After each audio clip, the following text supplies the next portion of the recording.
नमस्ते भारत। हम हैं गोधाम पथमेड़ा।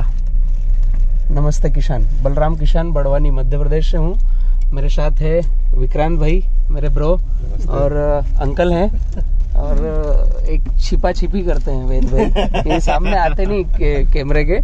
वेद भाई चंडीगढ़ से हैं, ऐसे मेरे बिजनेस पार्टनर हैं केला खरीदी बिक्री में। और हमें सौभाग्य प्राप्त हुआ है गोधाम पथमेड़ा का एक दर्शन करने का, और शायद सभी बातें सही होगी तो हम यहाँ पर हमारी सेवा भी देंगे। ये नंदीवन का भी थोड़ा दिखाओ। ये हम जिस गौशाला में हैं ये नंदीवन है। यहाँ पर लगभग सारे ही नंदी हैं। इन्होंने यूनिट अलग अलग बना रखे हैं, कुछ 3 किलोमीटर पे, कुछ 10 किलोमीटर पे, कुछ 5 किलोमीटर पे, अलग अलग परिसर में। और इतनी बड़ी गौशाला है कि हमें कार लेकर के घूमना पड़ रहा है। आप दिखाइए आगे विक्रांत भाई। मतलब पैदल चलने से समय ज्यादा लगेगा और किलोमीटर में बसी हुई है, इसलिए हमें कार से विजिट करना पड़ रहा है। पानी बंद कर रहा हूँ। सारे ही नंदी हैं और व्यवस्थापन इन्होंने पानी के तालाब, नहाने के लिए और पीने के कुंड अलग अलग। अगर हम देखेंगे सामने तो वो तालाब जैसा है कि ये स्नान करें वहां जाकर के, और पीने के कुंड छोटे छोटे अलग है, तो चारे के कुंड अलग है, और किसी को बांधने की व्यवस्था नहीं है, सारे खुले हैं। ये बहुत ही एक अच्छी सुंदरता है यहाँ गौशाला की। अंकल, बहुत सी गौशालाएं ऐसी हैं जहाँ बांध के रखते हैं, ठीक बस, तो उसमें गोवंश या जो भी हैं उनका चल फिर अच्छे से नहीं होता है, वो बीमार हो जाते हैं ज्यादा। नहीं, वो सही बात है। ये यहाँ पर बिल्कुल खुला उनका मतलब पूरा इन्होंने एक प्रकार से गाँव पूरा जो है ना, गाँव बसा दिया है। हाँ, गाँव जी, जैसे हम इंसानों की कॉलोनियां रहती है, बिल्कुल। इस तरीके से गोवंश की कॉलोनियां हैं। ये पूरे एक ब्लॉक बना दिए हैं अलग अलग। मैं पूरे भारत से ये कहना चाहूंगा कि आपके क्षेत्र में कहीं पर भी अगर गोवंश खुले घूम रहे हैं, जो मैंने देखा है राजस्थान में रोडों पर कई एक्सीडेंट होते हैं, मैंने देखा है आप मध्य प्रदेश में मालवा आगर, आपका जो उत्तर प्रदेश से जुड़ा हुआ एरिया है, ये सारी जगह जितनी है, उत्तर प्रदेश में भी काफी गोवंश ऐसे ही मतलब बाहर घूम रहे हैं, जो रोड पर एक्सीडेंट हो जाता है। आप सभी से मेरा निवेदन है, जो जहां पर है वो यहाँ ला करके उन्हें छोड़ सकते हैं। यहाँ पर कितने ही गोवंश आ सकते हैं और उनके लिए घर, मकान, भोजन, पानी, सारी व्यवस्था यहाँ पर है। पूरे भारत से जितने ही गोवंश आना चाहें। भैया क्या नजारा है यार, है बहुत ज्यादा ही। देखो, सब गौशाला को पीछे छोड़ दीजिएगा। और पूरा का पूरा खुला प्रांगण है, कोई बंदिश नहीं है किसी भी गोवंश के लिए।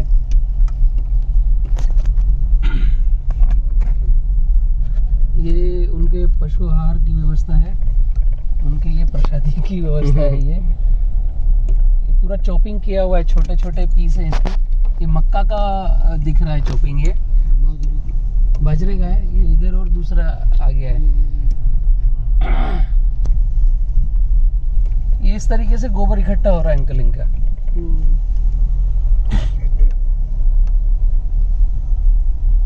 ये ट्रॉली में अलग अलग जगह पर उनका भोजन खाली कर रहे हैं। बहुत अच्छा।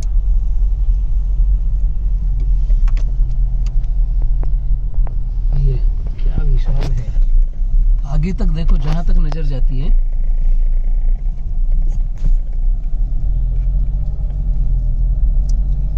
मतलब बहुत ही व्यवस्थित है, एकदम व्यवस्थित है। मतलब जैसे कि अपनी कॉलोनी होती है ना, हाँ, आदमियों की कॉलोनी होती है, इससे बेटर मतलब हर चीज बड़ी व्यवस्थित है। और जितने भी गवर्नमेंट है हेल्दी है, मतलब ये खूबसूरती आपने देखी, बराबर है, ये सही बात है। जैसे कि जनरली जो देखिए गोपालक जो है वो एकदम खड़े होकर जय गौ माता भी, संस्कार भी देखो कितना मतलब अच्छा है, बड़े हेल्दी है। सबकी सेहत का अच्छे से ध्यान रखा गया है। कहीं पर तो होती है गौशाला नाम की, और यहाँ पर व्यवस्थित काम की गौशाला दिख रही है। कोई भी बीमार या ऐसा नहीं दिख रहा है। बहुत सुंदर। वेद भाई, आपके उत्तर भारत में भी गौशालाएं होंगी?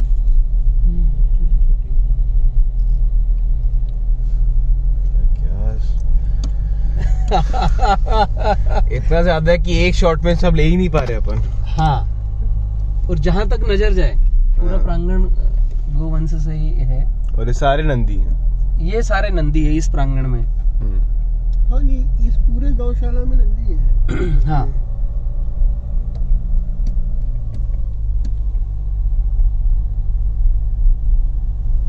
पूरे भारत के लिए मेरा एक और फिर निवेदन रहेगा, जो भी भारतवासी या भारत के बाहर वाले हैं जिन्हें ऐसा लगता है कि गोवंश गौशाला के लिए कुछ उन्हें कर्मदान, श्रमदान, कुछ धनदान करना है, तो वो इनकी वेबसाइट पर जाकर डिटेल ले सकते हैं। और जो सेवा भाव से हैं वो यहाँ आकर सेवा भी दे सकते हैं, क्योंकि ऐसी जगहों में इन चीज़ों की आवश्यकता है ही। ये जो मेरी बाइट्स देख रहे हैं वो खुद अपने दिमाग से, अपने विवेक से इसका अनुसरण करें। ये इनकी भोजन की व्यवस्था।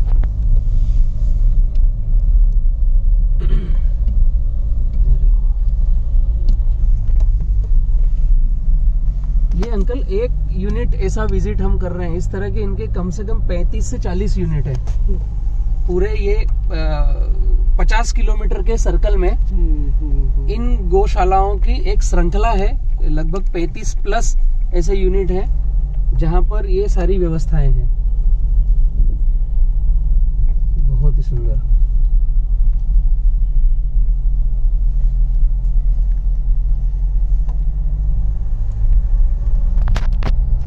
विक्रांत भाई, ऐसी जगह पर आकर ना शब्द जीरो हो जाता है। बिल्कुल बिल्कुल बिल्कुल। बस देखते रहो, है महसूस करो इस मोमेंट को, इस सिचुएशन को। बाकी ये देखकर एकदम बड़ा गर्व हो रहा है, खुशी हो रही है कि हमारे भारत में भी ऐसी जगह है जिसको समझने से, महसूस करने से गर्व महसूस होगा। ये बहुत ही अच्छी बात है। जिन भी महात्मा ने ये शुरुआत करी होगी, 0 से 1 से शुरुआत हुई होगी, लेकिन आज लगभग मैं समझता हूँ पूरे देश के लिए ये एक मॉडल है कि केवल गाय ही नहीं, जो भी निराश्रित जीव है उनको संरक्षित किया जा सकता है, उनकी टेक केयर की जा सकती है। राजस्थान में जहाँ पानी नहीं है, मिट्टी आप देखिए पूरा रेत और डस्ट है, कितना धूल उड़ रहा है, हम चाह के कांच नहीं खोल पा रहे हैं, आगे गाड़ी चल रही तो। ऐसी जगह पर मतलब एकदम विपरीत परिस्थिति, जैसे हरियाणा में हो तो पानी की कोई कमी नहीं है, मध्य प्रदेश में नर्मदा किनारे हो तो पानी की कोई कमी नहीं है, महाराष्ट्र में ताप्ती के किनारे हो तो पानी की कोई कमी नहीं है। इतना गोवंश तो इनके लिए पानी और इनका भोजन, विपरीत परिस्थिति में विश्व की सबसे बड़ी गौशाला को चलाना, ये भी अपने आप में एक अजूबा है।